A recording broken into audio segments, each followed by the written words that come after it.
আসসালামু আলাইকুম। আজকে আমরা দেখব হচ্ছে ক্রেনিয়াল নার্ভ এক্সামিনেশন। তো ক্রেনিয়াল নার্ভ এক্সামিনেশনের মধ্যে আমরা জানি 12 পেয়ার্স ক্রেনিয়াল নার্ভ আছে। আমরা একটু ইনিশিয়াল কথাবার্তা বলে নিই। আমাদের 12 পেয়ার ক্রেনিয়াল নার্ভের মধ্যে এগুলোর লোকেশন কোথায়?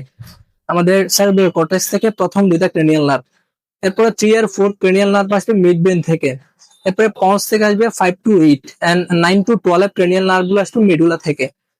তাহলে 12 পেয়ার্স ক্রেনিয়াল নার্ভ। এখন এর মধ্যে 1 to 8 এগুলো হচ্ছে পিওর সেন্সরি, তারপর হচ্ছে 3, 4, 6, 11, 12 এগুলো হচ্ছে পিওরলি মোটর, আর বাকি যেগুলো আছে এগুলো হচ্ছে mix type of cranial nerve. এখন ক্রেনিয়াল নার্ভের মধ্যে প্রথম যেটা ক্রেনিয়াল নার্ভ, অলফ্যাক্টরি নার্ভ, এটা আমরা আজকে এক্সামিনেশনটা একটু দেখাবো। তো আমার কি কি ইনস্ট্রুমেন্ট লাগবে অলফ্যাক্টরি নার্ভ এক্সামিনেশনের জন্য? অলফ্যাকশন মানে হচ্ছে নাকের গন্ধ শুকা। তাহলে গন্ধের জন্য অবশ্যই গন্ধ একটা জিনিস লাগবে, যেমন আমরা পরীক্ষায় সাবান ইউজ করতে পারি, বা হচ্ছে চকলেট ইউজ করতে পারি, বা পারফিউম ইউজ করতে পারি।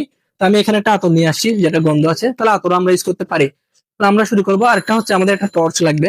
টর্চটা লাগবে, আমরা তার নাকটা দেখার জন্য টর্চ লাগবে। তাহলে আমরা অলফ্যাক্টরি নার্ভ এক্সামিনেশনটা শুরু করতেছি।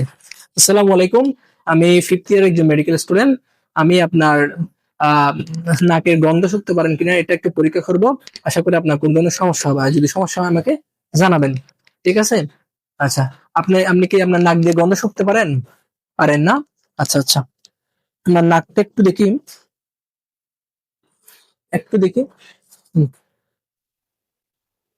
তাহলে আমি তার নাকে কোনো নেজাল প্যাসেজে কোনো ব্লক আছে কিনা এটা দেখে নিলাম। দেখে নেওয়ার পরে আমি তাকে ইনস্ট্রাকশন দিব যে আমি কিভাবে পরীক্ষাটা করতে চাই। আমি আপনার নাকের সামনে একটা জিনিস ধরবো। হ্যাঁ, আপনি হচ্ছে চোখ বন্ধ করবেন, এবং এক হাত দিয়ে একটা নাক বন্ধ করবেন, একটা ফুটো বন্ধ করবেন। অপর ফুটো দিয়ে আমি একটা জিনিস ধরবো। আপনি বলবেন যে গন্ধ পাচ্ছেন কিনা, এবং এরপর এটা কি আপনি চিনতে পারেন কিনা একটু বলবেন। ঠিক আছে? তাহলে আপনি চোখটা বন্ধ করুন। চোখ বন্ধ করে একটা নাক, হ্যাঁ, এটা চেপে ধরুন। ঠিক আছে? কোনো গন্ধ পাচ্ছেন? পাচ্ছি। এটা কি? হাতুড়ে। ঠিক আছে, তাহলে আমরা দেখলাম যে আমাদের পেশেন্ট হচ্ছে এখানে গন্ধ পেলো এবং তিনি চিনলো যে এটা আতর। ঠিক সেম অপোজিট সাইডে করতে হবে। আপনি আবার চোখ বন্ধ করেন, এই নাকে দেন। তাহলে আমরা দিলাম, আপনি গন্ধ পাচ্ছেন। পাচ্ছি। এটা কিসের জিনিস? হাতুড়ে। তাহলে আমাদের পেশেন্ট আমরা দেখলাম আবার হচ্ছে আমাদের সে আবার গন্ধ পেলো। তাহলে তার যে অলফ্যাক্টরি নার্ভ এটা ঠিক আছে, সে অলফ্যাকশন পাচ্ছে। তো আমরা ক্রেনিয়াল নার্ভ এর মধ্যে অলফ্যাক্টরি নার্ভ এক্সামিনেশন করে ফেলেছি। আমরা এখানে একটু ইন্টারপ্রিটেশন দিতে চাচ্ছি। আমরা পেশেন্টে দেখেছি যে আমাদের পেশেন্টের যে সেন্স অফ স্মেল এটা হচ্ছে নর্মাল। এখন এটা অ্যাবনর্মাল হতে পারে। কি কি অ্যাবনর্মাল হতে পারে? যদি এটা সেন্সটা হচ্ছে রিডিউসড হয়, এটাকে আমরা বলি হাইপোসমিয়া। যদি সেন্সটা চলে যায়, loss of sense of smell, এটাকে বলা হয় অ্যানোসমিয়া। এই দুইটা কেসে আমাদের একটু জানতে হবে এগুলো কোন কন্ডিশনে হয়। যেমন আপার রেসপিরেটরি ট্র্যাক্ট ইনফেকশন হতে পারে, হেড ট্রমাতে হতে পারে। তারপর হচ্ছে যে আমাদের যে অলফ্যাক্টরি নার্ভটা এটা যদি কোনো কারণে টিউমার বা কোনো মাস দিয়ে ইনফিল্ট্রেট হয় সেক্ষেত্রে হতে পারে। তবে অবশ্যই একটা কজ বলতে হবে, সেটা হচ্ছে অ্যানোসমিয়া। স্পেশালি এটা কোভিড-19 আমরা খুব বেশি পেয়েছি, সো অ্যানোসমিয়াটা একটু বলতে হবে। আচ্ছা, আর একটা কন্ডিশন হচ্ছে যে আমরা পেশেন্টকে একটা সুগন্ধি দিলাম, কিন্তু সে এটাকে বলতেছে সে এটা দুর্গন্ধ লাগতেছে। মানে হচ্ছে perceive of the pleasant odour as a unpleasant, এটাকে বলা হয় প্যারোসমিয়া। হ্যাঁ, প্যারোসমিয়া এটা কখন হতে পারে? যদি সাইনাস কোনো ইনফেকশন হয়, নর্মালি এক্ষেত্রে হতে পারে, হেড ইনজুরিও হতে পারে। আর একটা কন্ডিশন আছে অলফ্যাক্টরি হ্যালোসিনেশন।